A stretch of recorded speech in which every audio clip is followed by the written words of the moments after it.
चलो, last class में हम कहाँ तक कवर कर लिए थे?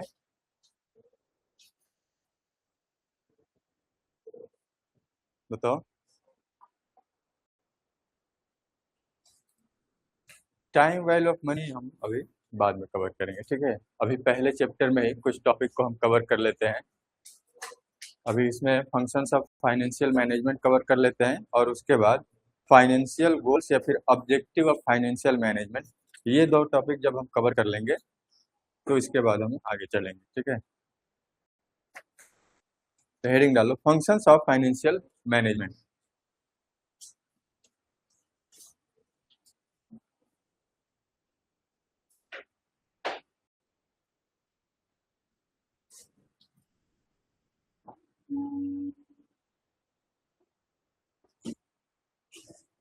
Functions of financial management.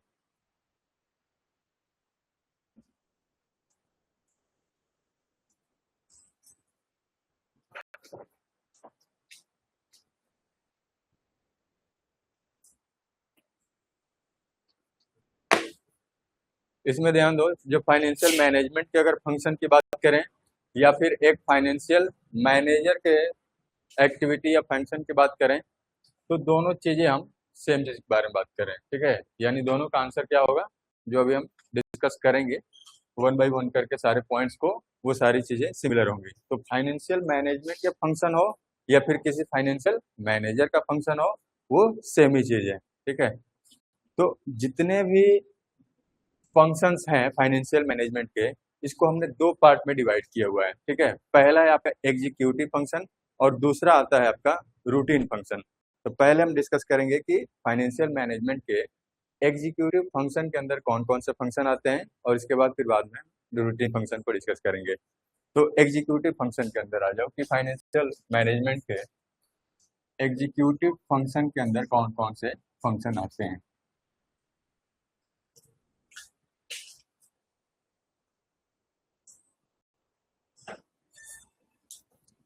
Hansika, मुस्कान, शिवांगी, अस्मिता, आवाज आ रही है? फटाफट से बताओ, मैसेज करो।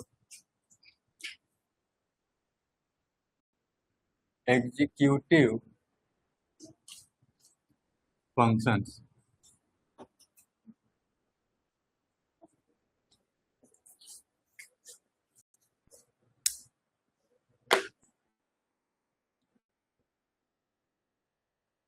जब फाइनेंशियल मैनेजमेंट की बात करते हैं तो मॉडर्न अप्रोच में या फिर फाइनेंशियल मैनेजमेंट के अंदर ही जो मेजर हमने डिसीजन लिए हैं, वो कौन कौन से डिसीजन है फाइनेंशियल मैनेजमेंट के मेजर डिसीजन? तीन डिसीजन हमने डिस्कस किए हैं, इन्वेस्टमेंट डिसीजन, फाइनेंसिंग डिसीजन और डिविडेंड डिसीजन, ठीक है। इसके अलावा भी बहुत सारे एक्टिविटी या फिर फंक्शन एक फाइनेंशियल मैनेजर के द्वारा परफॉर्म किया जाता है और उसमें आपका शेयर होल्डर्स के वेल्थ को इंक्रीज करना है या फिर फाइनेंशियल फोरकास्टिंग है या फिर ऑप्टिमम यूटिलाइजेशन ऑफ फंड भी शामिल है। तो वन बाय वन करके इनको देखते हैं। पहला इसमें आप लिखो फाइनेंशियल फोरकास्टिंग।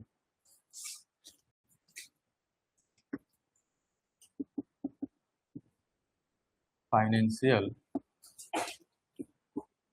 फोरकास्टिंग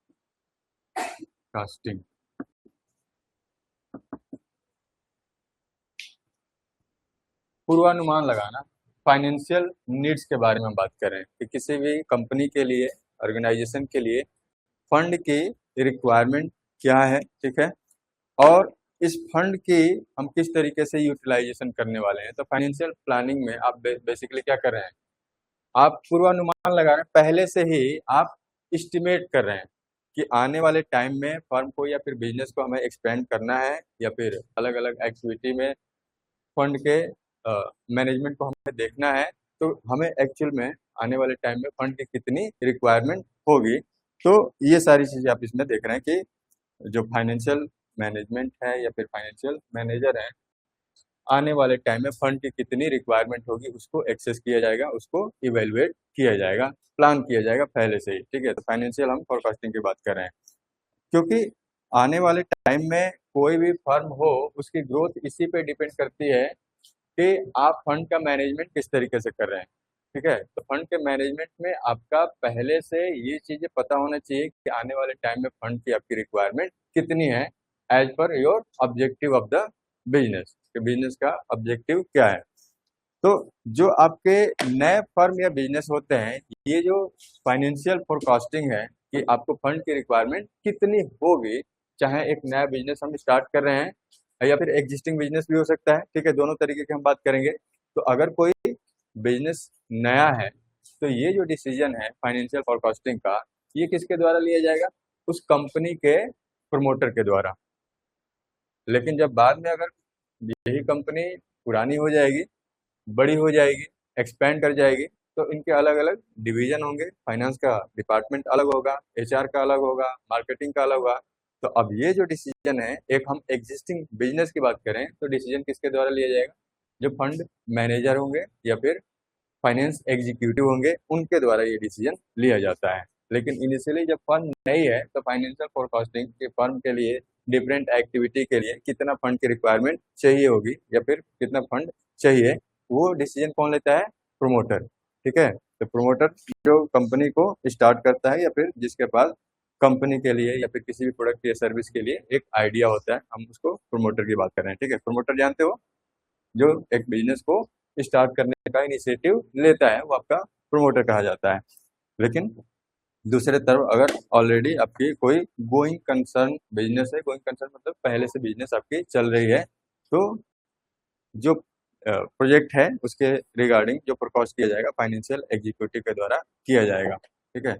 अब इसमें कई सारी एक्टिविटी इन्वॉल्व होती है, जैसे कि आपका स्टेटिस्टिक्स का नॉलेज होना चाहिए, अकाउंटिंग का नॉलेज होना चाहिए, मैथमेटिक्स भी आपका इन्वॉल्व होता है। तो अकाउंटिंग टेक्निक है, मैथमेटिक्स है, या फिर आपके स्टेटिस्टिकल टूल्स हैं, टेक्निक्स हैं, सारी चीज़ों के बारे में आपकी जानकारी होनी चाहिए, तभी जाके आप फोरकास्टिंग कर पाएंगे। ठीक है। फोरकास्टिंग के लिए आपको फाइनेंस, अकाउंट या फिर स्टेटिस्टिक्स का नॉलेज होना चाहिए, तभी जाके आप इवेलुएट कर पाएंगे कि फर्म के लिए आने वाले टाइम में कितने फंड की रिक्वायरमेंट होगी। दूसरा देखो, फाइनेंशियल प्लानिंग।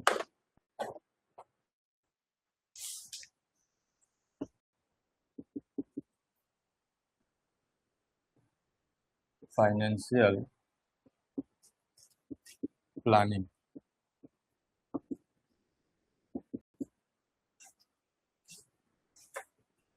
इसके अंतर्गत आप क्या डिसाइड करते हैं, कोई भी फाइनेंशियल मैनेजर है, जब वो फोरकास्ट कर लेता है कि फंड की रिक्वायरमेंट कितनी है, तो फिर आगे की एक्टिविटी में इन्वॉल्व होता है, जिसको हम कह रहे हैं कि फाइनेंशियल प्लानिंग करेगा।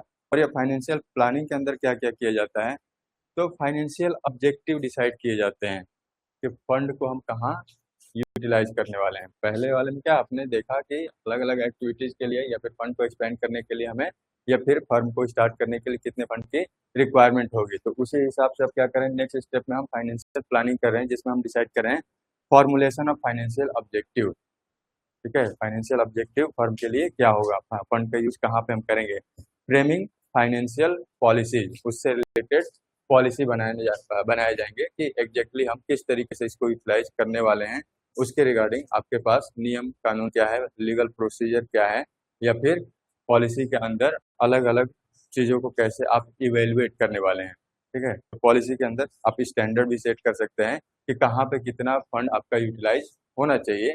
आपने स्टैंडर्ड बना दिया और बाद में क्या करेंगे, उसको कंट्रोल करेंगे कि स्टैंडर्ड से हमारा डेविएशन हो रहा है, कि जिस तरीके से हमने बेंचमार्क या फिर क्राइटेरिया सेट किया था, जो हमने पॉलिसी बनाई थी, उसी पॉलिसी के अकॉर्डिंग सारी चीजें हो रही है कि नहीं हो रही है। ठीक है। अगर आप यहाँ पे फाइनेंशियल प्लानिंग की बात कर रहे हैं, तो कहीं ना कहीं अब ये देखना पड़ेगा ना कि जो हमारे पास फंड है, इसको हम किस तरीके से प्रॉपर तरीके से हम यूटिलाइज करेंगे। तो ये चीजें क्या होंगी, आपके पॉलिसी में मेंशन की जाएंगी। बात समझ रहे हो ना। जहाँ नहीं समझ में आए किसी पॉइंट पे बता देना, मैं और अलग तरीके से कुछ एग्जांपल के साथ भी इसको इवेलुएट कर दूंगा। ठीक है, एक्सप्लेन कर दूंगा, बताना। तो हम फाइनेंशियल कॉस्टिंग के बाद प्लानिंग की बात करें, तो प्लानिंग में नंबर वन में क्या कहा कि फाइनेंशियल ऑब्जेक्टिव डिसाइड किए जाएंगे और फिर उससे रिलेटेड फाइनेंशियल पॉलिसी बनाई जाएगी। ठीक है, और पॉलिसी के बाद क्या किया जाएगा, फाइनेंशियल प्रोसीजर देखा जाएगा कि इसको बेसिकली अब कैसे एग्जीक्यूट किया जाएगा, अब इसको परफॉर्म करने का तरीका क्या है, कैसे हम सारी एक्टिविटी को परफॉर्म करेंगे। तो चाहे शॉर्ट टर्म हो या फिर लॉन्ग टर्म, दोनों तरह के फाइनेंशियल प्लान यहाँ पे बनाए जाएंगे। ठीक है, शॉर्ट टर्म और लॉन्ग टर्म दोनों तरीके के फाइनेंशियल प्लान यहाँ पे बनाए जाएंगे, जो भी आपके ऑब्जेक्टिव्स हैं उस ऑब्जेक्टिव के according. Number 3, financing decision.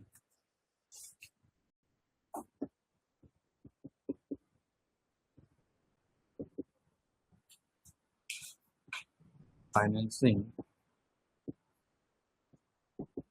Decisions, शुरू में ही हमने कहा कि जो भी फाइनेंशियल मैनेजमेंट के फंक्शन है उसमें हम फाइनेंशियल मैनेजमेंट वैसे ही हम मेजर 3 तरह के डिसीजन को इन्वॉल्व करते हैं। तो अब यहाँ पे फंक्शन के फॉर्म में फाइनेंशियल डिसीजन भी इन्वॉल्व होगा। ठीक है, ये 3 चीजें एग्जीक्यूटिव फंक्शन के अंदर आएंगी ही आएंगी। कौन सी? इन्वेस्टमेंट डिसीजन, फाइनेंसिंग डिसीजन और डिविडेंड डिसीजन। तो फाइनेंसिंग डिसीजन क्या होता है? जहाँ पे आप सोर्स ऑफ फंड को डिटरमाइन करते हैं। It is all about determining the source of fund, कि आपके डेट और इक्विटी का मिक्स क्या होगा, प्रोपोर्शन क्या होगा, रेशियो कितना होगा, और अल्टीमेट ऑब्जेक्टिव क्या है कि किस तरीके से हम ये डिसीजन लेके और एक एप्रोप्रिएट मिक्स डेट और इक्विटी का इस तरीके से रखा जाए फर्म के लिए कि शेयर होल्डर्स की जो वेल्थ है वो इंक्रीज हो। ठीक है, अब शेयर होल्डर का वेल्थ इंक्रीज होने का मतलब है कि सिंपली कंपनी क्या करेगी कि जो शेयर का प्राइस है उसको इंक्रीज करने पे फोकस किया जाएगा। ठीक है, तो आने वाले क्लास में डिस्कस करेंगे कि किस तरीके से ये डिसीजन लिया जाता है और शेयर होल्डर्स के वेल्थ को बढ़ाया जाता है। तो फाइनेंसिंग डिसीजन में हमने सोर्स ऑफ फंड की बात कर ली कि कहाँ से हम फंड को अरेंज करेंगे, एप्रोप्रिएट मिक्स क्या होगा दोनों का, डेट और इक्विटी का। ठीक है, तो आप पहले सोर्स डिटरमाइन करते हो, सोर्स डिटरमाइन करने के बाद आप ये भी देखते हो कि कॉस्ट ऑफ कैपिटल क्या है, किस सोर्स से अगर हम फंड बोरो करते हैं तो कॉस्ट कितना आएगा, हमें कितना उस पर इंटरेस्ट का पेमेंट करना पड़ेगा या फिर डिविडेंड का पेमेंट करना पड़ेगा। डिपेंड करता है कि इक्विटी है कि डेट है। इक्विटी होगा तो फिर हमें डिविडेंड का डिस्ट्रीब्यूशन करना पड़ेगा, और डेट होगा तो फिर इंटरेस्ट का पेमेंट करना होगा। तो कॉस्ट आपका कितना निकल के आ रहा है। ठीक है, तो हमारा फोकस क्या होगा कि हम ऐसे सोर्स को सेलेक्ट करें जहाँ पे हमारा जो कॉस्ट है वो मिनिमम हो और at the same time share holders को ज़्यादा से ज़्यादा हम बेनिफिट प्रोवाइड करें। तो ये बात होगी आपकी फाइनेंसिंग डिसीजन की, जहाँ पे हमने सोर्स की बात कर ली। दूसरी तरफ हर एक सोर्स के क्या करेंगे, कॉस्ट ऑफ कैपिटल को डिटरमाइन करेंगे कि कॉस्ट ऑफ कैपिटल कितना होगा। ठीक है, और उसका शेयर होल्डर्स के वेल्थ पे क्या इम्पैक्ट आने वाला है ये भी इवेलुएट किया जाएगा। चलो अगला देखो, फाइनेंशियल निगोशिएशंस।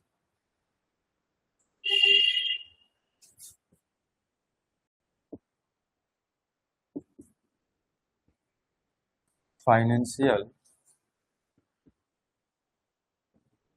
निगोशिएशंस,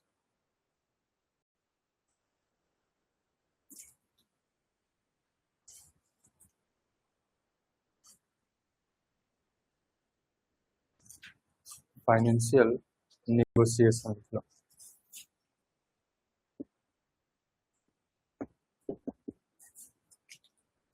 जैसे आप भी मार्केट में जाते हो तो क्या करते हो, कोई चीज़ लेना होता है तो बार्गेनिंग करते हो, मोल भाव करते हो, तब जाके कहते हो कि नहीं भैया इतने का है, इतने में, फिर बहस होगा, इसके बाद जाके फाइनल।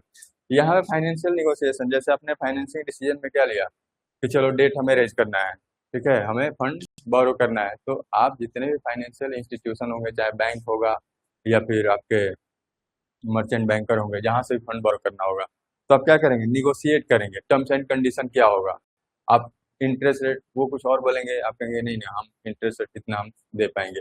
तो आपस में क्या होगा, जितने भी सप्लायर्स ऑफ फंड है, यहाँ की हम बात करें तो सप्लायर्स ऑफ फंड है, तो डिटरमाइन करने के बाद क्या करोगे, हर एक सप्लायर से आप निगोशिएट करोगे कि कौन कितने रेट में या फिर कॉस्ट ऑफ कैपिटल क्या है, किस रेट में फंड प्रोवाइड करना चाह रहा है।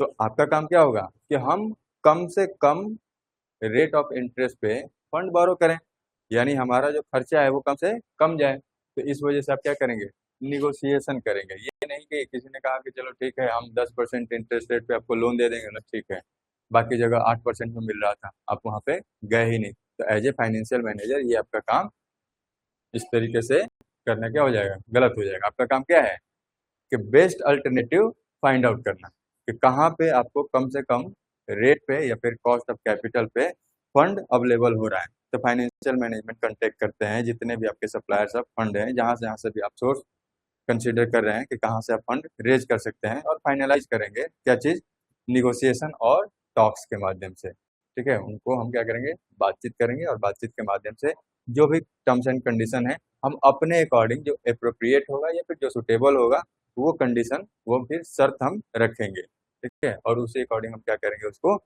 फंड को बोरो करेंगे। तो स्टेट्यूटरी जो आपके कंप्लायंस है, प्रोविजन है, रूल्स हैं, एजम्पशन है, उन सब चीज़ों को भी कंसीडर करते हुए एग्जीक्यूटिव जो फंक्शन है परफॉर्म किए जाएंगे। और फाइनेंशियल इंस्टीट्यूशन चाहे बैंकर्स हो, अंडरराइटर्स हो, मर्चेंट बैंकर हो, इन सब से हम क्या करेंगे, बातचीत करने के बाद ही तय करके फिर क्या करेंगे, फाइनल किया जाएगा कि कहाँ से हम फंड बोरो करें। ठीक है, चलो अगला देखो, इन्वेस्टमेंट डिसीजन।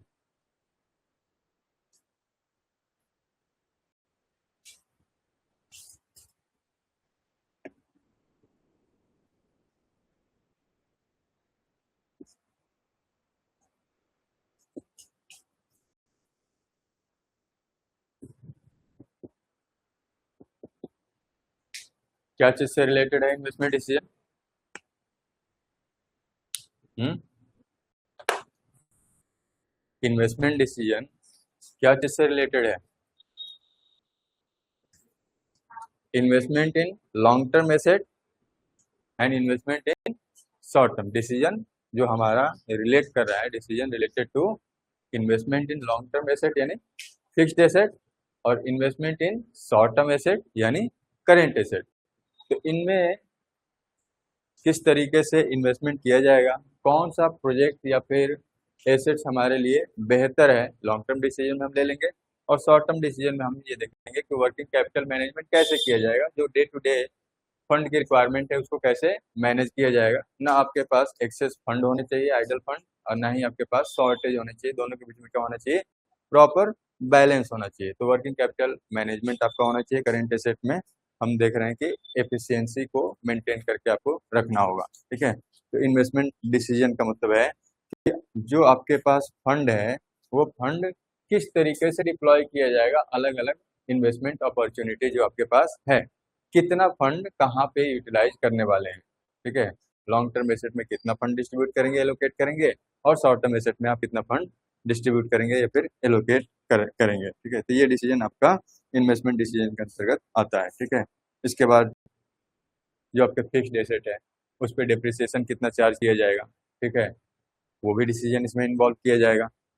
रिप्लेसमेंट के लिए आपके पास क्या क्या ऑप्शंस हैं, क्योंकि जो आपके फिक्स्ड एसेट है उनकी एक लाइफ साइकिल होगी, इसके बाद उसको रिप्लेस करने की भी जरूरत पड़ेगी। तो रिप्लेसमेंट से रिलेटेड आपके पास क्या पॉसिबल ऑप्शंस हैं, उससे रिलेटेड भी आप डिसीजन यहाँ पे लेते हैं। और कुल मिला के आप ऑप्टिमम इन्वेस्टमेंट डिसीजन की बात करते हैं, डिटरमाइन करते हैं कि कहाँ पे हमारा बेहतर तरीके से फंड एलोकेट किया जाए। ठीक है, तो ये हो गया आपका इन्वेस्टमेंट डिसीजन का पार्ट। चलो अगले वाले पार्ट में आ जाओ, मैनेजमेंट ऑफ इनकम। ऑनलाइन समझ में आ रहा है जी? अंशिका, मुस्कान, शिवांगी, अस्मिता, अमृता, कल्पना, मैसेज करो फटाफट, सब लोग मैसेज करो। आ रहा है तो यस सर बोलो, नहीं आ रहा है तो नो सर बोलो।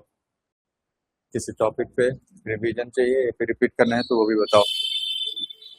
लिखो, अगला लिखो, management of income.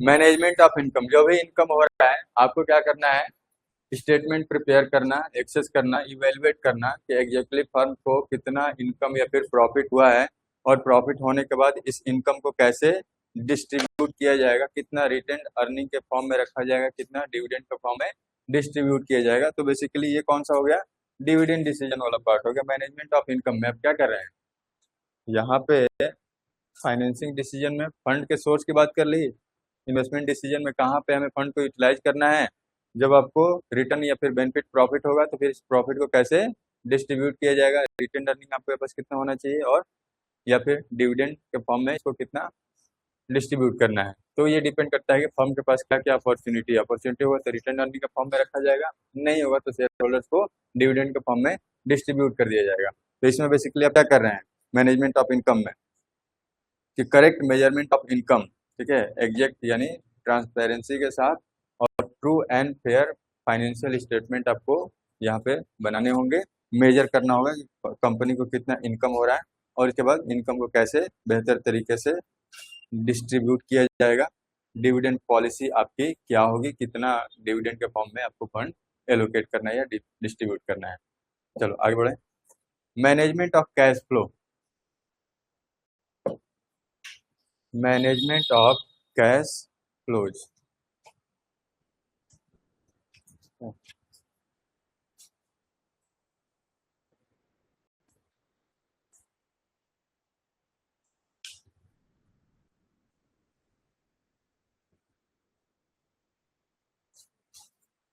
Management of cash flow लिखो।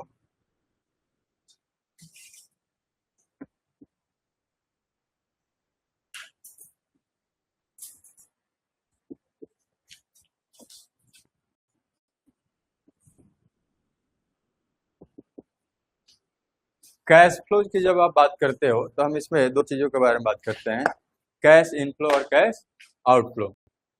किसी भी फर्म या फिर बिजनेस के सर्वाइवल के लिए कैश फ्लो का बेहतर तरीके से मैनेजमेंट होना जरूरी है। तो कैश फ्लो का बेहतर तरीके से मैनेजमेंट होने का मतलब क्या है कि कैश इनफ्लो आपका रेगुलर बेसिस पे होना चाहिए, क्योंकि किसी भी फर्म के लिए जो अगर सर्वाइवल की बात करें तो रेगुलर बेसिस पे आपके ऑपरेशनल एक्सपेंसेस रहते ही रहते हैं, ठीक है। तो इन ऑपरेशनल एक्सपेंसेस को मैनेज करने के लिए आपके पास एक रेगुलर कैश इनफ्लो होना चाहिए, ठीक है। तो कैश इनफ्लो किस तरीके से होगा, आपका आउटफ्लो, आउटफ्लो में आप ये देखते हैं कि जो भी आपके खर्चे हैं क्या कोई ऐसा अननेसेसरी एक्सपेंस तो नहीं है, तो आप उसको मैनेज करोगे। तो कुछ अननेसेसरी एक्सपेंसेज हैं तो उसको रिमूव किया जाएगा। तो बोथ फाइनेंशियल हम यहाँ पे इनफ्लो बात करें या फिर कैश आउटफ्लो की बात करें, हमें ऐसे सिचुएशन में नहीं ले जाने देना फर्म को कि फर्म कैश इनफ्लो या फिर डेफिशिएंसी फील करे, ठीक है। डेफिशिएंसी फंड की नहीं होनी चाहिए किसी भी पॉइंट ऑफ टाइम पे, तो प्रॉपर फ्लो होना चाहिए, ठीक है। इसेंशियल कंडीशन है सर्वाइवल के लिए। अगर कैश फ्लो अगर बेहतर तरीके से कोई फर्म प्लान नहीं कर रही है तो बिजनेस का सर्वाइवल आपका मुश्किल होगा, ठीक है। तो कोई भी बिजनेस तभी सस्टेन कर पाती है जब वो सबसे पहले क्या चीज़ है, कैश फ्लो इनफ्लो और आउटफ्लो को मैनेज करती है कि कितना फंड आया, कहाँ से आया और ये फंड कहाँ कहाँ पे जा रहा है, ठीक है। चलो दो तीन पॉइंट और है उसको फटाफट से देख लेते हैं। अप्रेजल ऑफ फाइनेंशियल परफॉर्मेंस, ठीक है। तो कैश इनफ्लो और आउटफ्लो में देखो बेसिकली सरप्लस की भी हम बात कर रहे हैं और डेफिशिएंसी, दोनों चीजों के बारे में बात कर रहे हैं, ठीक है। तो सरप्लस को कैसे मैनेज करना है, एक्सेस फंड होगा तो हम उसको क्या करेंगे, और डेफिशिएंसी होगी तो फिर उसको क्या किया जाएगा, कैसे उसको मैनेज किया जाएगा। तो कुल मिला के इनफ्लो और आउटफ्लो दोनों को बेहतर तरीके से मैनेज किया जाएगा। नंबर 8 लिखो, अप्रेजल ऑफ फाइनेंशियल परफॉर्मेंस।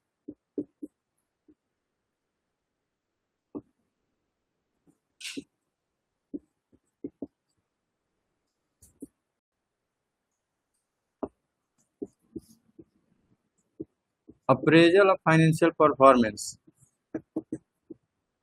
क्या मतलब है इसका, याद है स्टार्टिंग में पहले दूसरे पॉइंट पे हमने क्या डिस्कस किया था, फाइनेंशियल फोरकास्टिंग और फाइनेंशियल प्लानिंग। तो उसके अंतर्गत आपने ये डिसाइड किया कि फंड की रिक्वायरमेंट आने वाले टाइम में कितनी है, कैसे उसको फंड किया जाएगा, और प्लानिंग के अंतर्गत हमारा ऑब्जेक्टिव क्या है फंड को यूज करने का। तो कुछ ना कुछ आपने स्टैंडर्ड सेट किए, आपने गोल सेट किए, उसके अकॉर्डिंग आप क्या कर रहे हैं, इन्वेस्टमेंट कर रहे हैं। तो अब आपको ट्रैक करना पड़ेगा, मॉनिटर करना पड़ेगा कि जो हमने फंड इन्वेस्ट किया है वो सही तरीके से उसका रिटर्न आपको मिल रहा है कि नहीं मिल रहा है। तो ये फाइनेंशियल परफॉर्मेंस क्या है, अप्रेजल यानी आप ट्रैक कर रहे हैं, मॉनिटर कर रहे हैं, इवेल्युएट कर रहे हैं कि जो हमने फंड लिया तो वो उसी हिसाब से या फिर उसी डायरेक्शन में जा रहा है कि नहीं जा रहा है, कहीं डेविएशन तो नहीं है। अगर डेविएशन होगा तो क्या होगा, करेक्टिव मेजर्स लिए जाएंगे। तो फाइनेंशियल परफॉर्मेंस में बेसिकली आप कंट्रोल करने की बात कर रहे हैं कि किसी भी तरीके से गड़बड़ी अगर आपको दिखती है तो उसको कैसे मैनेज किया जाए। तो गड़बड़ी तो तभी दिखेगी ना जब आप उसको इवेल्युएट करोगे। जैसे हम बीच में कभी भी आपका टेस्ट ले लेते हैं, किस लिए लेते हैं? गड़बड़ी देखने के लिए कि आप पढ़ाई कर रहे हो कि नहीं कर रहे हो। और हमें फिर क्या पता चलता है कि गड़बड़ी हो रही है कि नहीं हो रही है? हो रही है, अभी भी हो रही है। ठीक है। तो फाइनेंशियल परफॉर्मेंस, फाइनेंशियल मैनेजमेंट का काम क्या करना है? इवेल्युएट करना है। ठीक है, इवेल्युएट करना है, एनालाइज करना है फाइनेंशियल परफॉर्मेंस को, और देखना है एक रेगुलर इंटरवल पे कि सारी चीजें सही डायरेक्शन में जा रही है कि नहीं जा रही है। और जो भी इसके रिजल्ट्स हैं उसको कम्युनिकेट किया जाएगा किसको? टॉप मैनेजमेंट को। ठीक है। तो बहुत सारे आपके टूल्स और टेक्निक इस्तेमाल किए जाते हैं इसके इवेल्युएशन के लिए। ठीक है। जैसे आपका एक फाइनेंशियल परफॉर्मेंस को मेजर करने का तुम लोगों ने पढ़ा होगा ना, रेशियो एनालिसिस। रेशियो एनालिसिस है, कंपैरेटिव एनालिसिस है, बहुत सारी चीजें हैं आप फाइनेंशियल परफॉर्मेंस को मेजर करने के लिए। चलो अगला देखो, to make efforts for increasing the productivity of capital. To make efforts for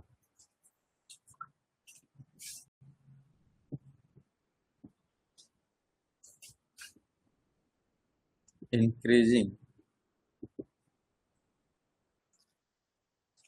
the productivity of the capital.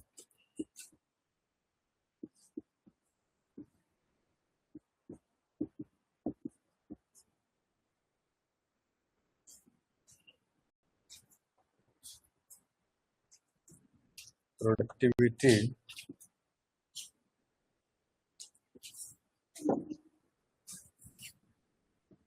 Of the capital.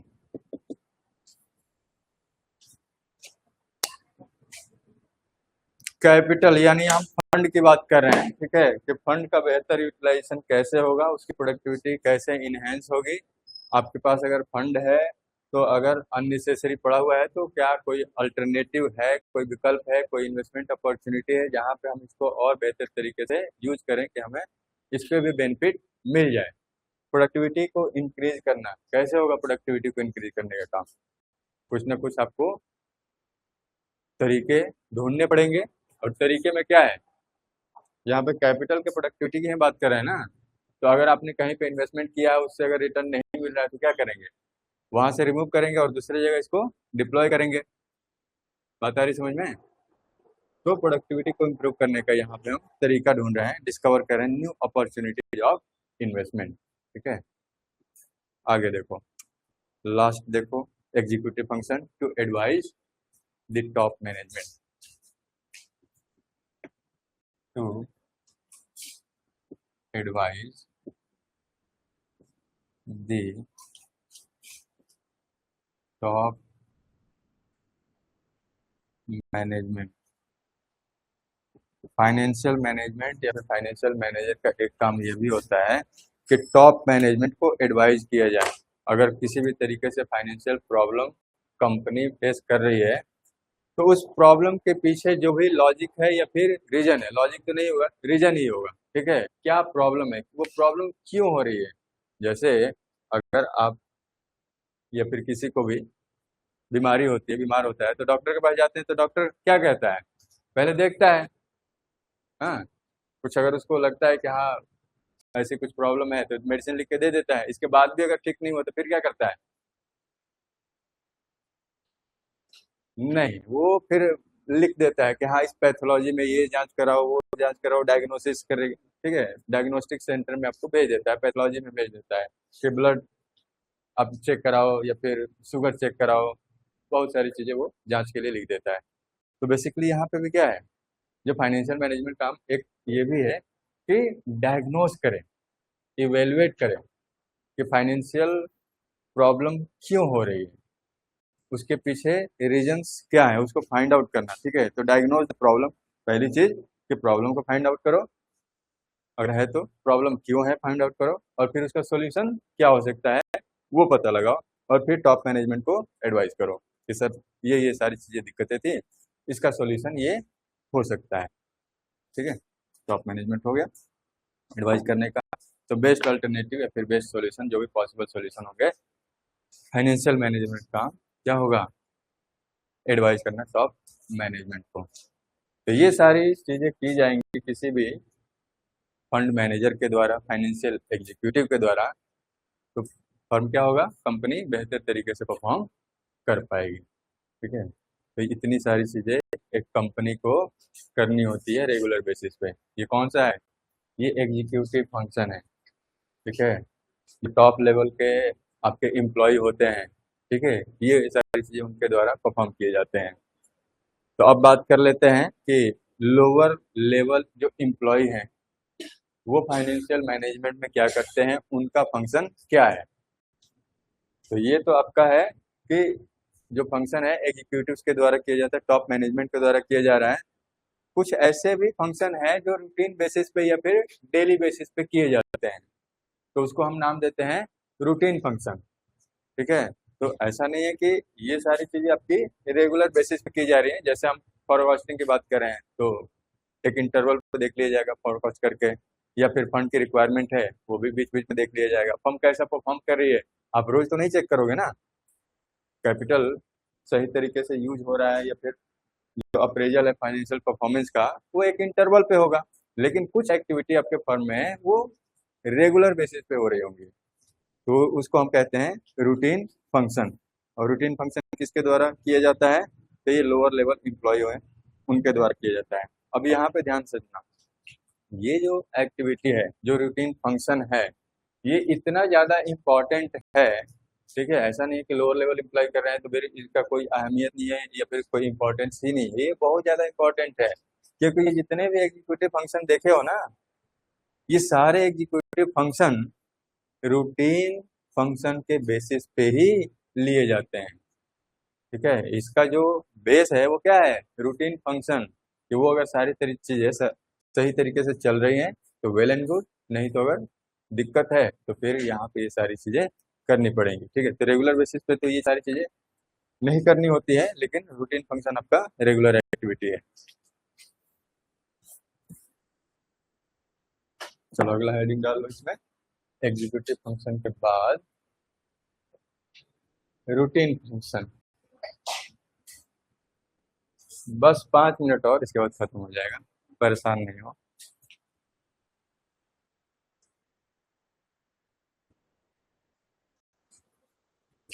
अभी अभी 10 भी नहीं बजे हैं, सब सोने लग रहे हैं। कौन कौन सो रहा है, हैं? क्यों सो रहे हो जी? क्या बात है फिर, हाँ?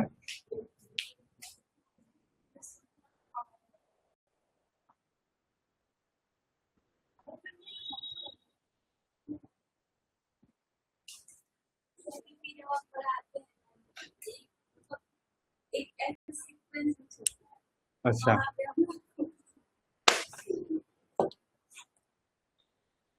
देखो,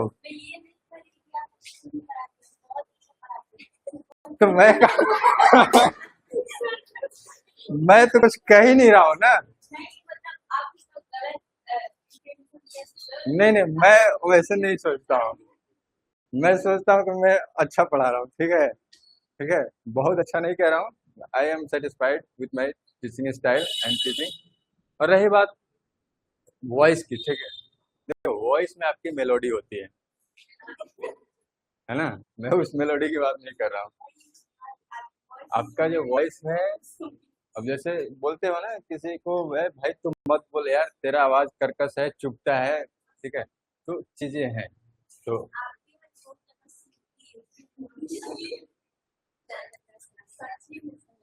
मतलब क्या लोरी वोरी में सुना रहा हूँ क्या? हम्म,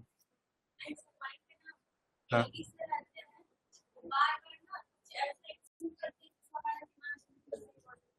हम्म,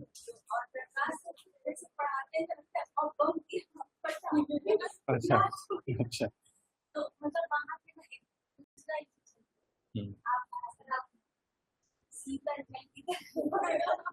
नहीं ठीक है, सबका अपना अपना स्टाइल है। कुल मिला के ठीक है, कुल मिला के अटेंशन बना रहना चाहिए, ठीक है। थोड़ा सा आप खो भी जा रहे हो, नहीं मैं सोने की बात नहीं कर रहा हूँ, बेसिकली मेरा इंटेंशन तुम लोग खो जाते हो, ठीक है। दो ही चीजें हैं, या तो बहुत अच्छा लग रहा है या फिर नहीं लग रहा है। ठीक है, हमारे स्कूल में मैं जब क्लास 10th में था नवोदय विद्यालय में, तो इंग्लिश के टीचर हमारे हुआ करते थे, भारद्वाज सर, ठीक है, बहुत अच्छा पढ़ाते थे। मतलब मुझे, अब सबका ओपिनियन अलग अलग है, किसी को किसी टीचर की पढ़ाई अच्छी नहीं लगती है, किसी को अच्छा लगता है। तो उनके क्लास में ज्यादातर बच्चे सो जाते थे, जब पढ़ाते थे तो नींद आती थी सबको, मना नहीं करते थे, ठीक है। इसलिए वो कहते थे कि अगर बच्चा सो रहा है तो वो जब बातें सुन रहा है ना, तो उसका कंसंट्रेशन इतना हाई हो जाता है कि अब वो फिर उसको नींद आने लगती है, ठीक है। जबकि जहाँ पे भी तुम खुद भी सेल्फ स्टडी करना, जैसे ही पढ़ते पढ़ते आपका कंसंट्रेशन या फिर ध्यान उसमें लग जाएगा ना, तो फिर आपको नींद वहीं से आना स्टार्ट हो जाएगा। लेकिन जब तक डिस्ट्रैक्टेड हो नींद नहीं आएगी, ठीक है, थोड़ा दाएं बाएं चल रहा है नींद नहीं आएगी, लेकिन जैसे ही एकदम खो जाओगे ना, तो फिर आपको नींद आना स्टार्ट हो जाएगा, ठीक है। तो इसीलिए मैं भी बहुत ज्यादा टूटता नहीं हूँ, ठीक है, चलता है। क्या? हाँ, तो और कौन समझेगा। चलो, पहला फंक्शन लिखो इसमें, रिकॉर्ड कीपिंग। इसमें बहुत ज्यादा एक्सप्लेनेशन करने वाला चीज है नहीं, ठीक है, रूटीन फंक्शन है। इसमें हमने पहला बात कर लिया, रिकॉर्ड कीपिंग। दूसरा लिख लो, preparation of various financial statements, preparation of various financial statements. सारे पॉइंट सेल्फ एक्सप्लेनेटरी है, किसी पॉइंट पे एक्सप्लेनेशन चाहिए हो तो बता देना, मैं एक्सप्लेन कर दूंगा, ठीक है। रिकॉर्ड कीपिंग ये सब बेसिक है चीजें, तो जानते हो तुम लोग, अब तो बीकॉम थर्ड ईयर में हो, ठीक है, इतना तो समझ ही रहे हो। रिकॉर्ड कीपिंग हो गया, preparation of various financial statement, यानी इनकम स्टेटमेंट हो गया, या फिर बैलेंस शीट हो गया, कैश फ्लो स्टेटमेंट हो गया, फंड फ्लो स्टेटमेंट हो गया, स्टेटमेंट ऑफ रिटेन अर्निंग हो गया। तो अलग अलग तरीके के आपके फाइनेंशियल स्टेटमेंट यहाँ पे प्रिपेयर किए जाएंगे। Arranging the cash balance as per requirement, arranging the cash balance, cash balance as per requirement. इसके बाद लिख लो, managing the credit, managing the credit. Credit यहाँ पे हम बात कर रहे हैं लोन्स की, या फिर अगर किसी भी कस्टमर को आप उधार पे, क्रेडिट पे गुड्स सेल कर रहे हैं, तो उसके हम मैनेजमेंट की बात कर रहे हैं कि किस तरीके से आपकी क्रेडिट पॉलिसी क्या होनी चाहिए, आप कितना जल्दी जो आपने उधार पे सामान बेचा है वो फंड कैसे कलेक्ट कर पा रहे हैं। Safety of significant financial documents, देखते हो ना आए दिन आग लग जाती है, जितने भी फाइनेंशियल, हाँ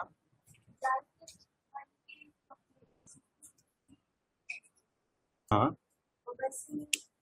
यहाँ पे जो फाइनेंशियल डॉक्यूमेंट प्रिपेयर किए जा रहा है ना, उन डॉक्यूमेंट को संभाल के रखने की हम बात कर रहे हैं, ठीक है।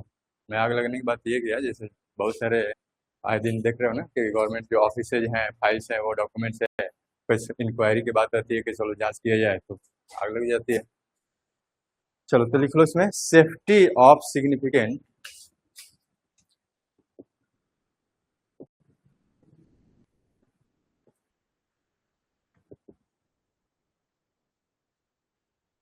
हालांकि ये सब तो अब इलेक्ट्रॉनिक फॉर्म में होता है, लेकिन इलेक्ट्रॉनिक फॉर्म में भी क्या है, वो डिस्ट्रॉय होने के चांसेस होते हैं,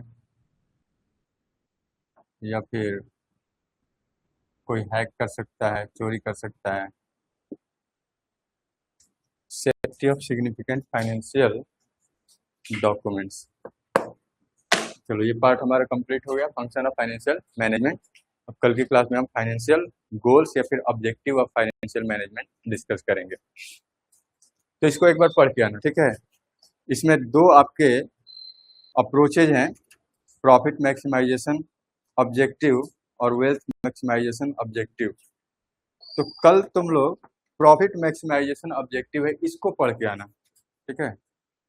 वेल्थ मैक्सिमाइजेशन ऑब्जेक्टिव हम नेक्स्ट क्लास में डिस्कस करेंगे। उसके बाद कल हम प्रॉफिट मैक्सिमाइजेशन ऑब्जेक्टिव क्या होता है उसको डिस्कस कर लेंगे।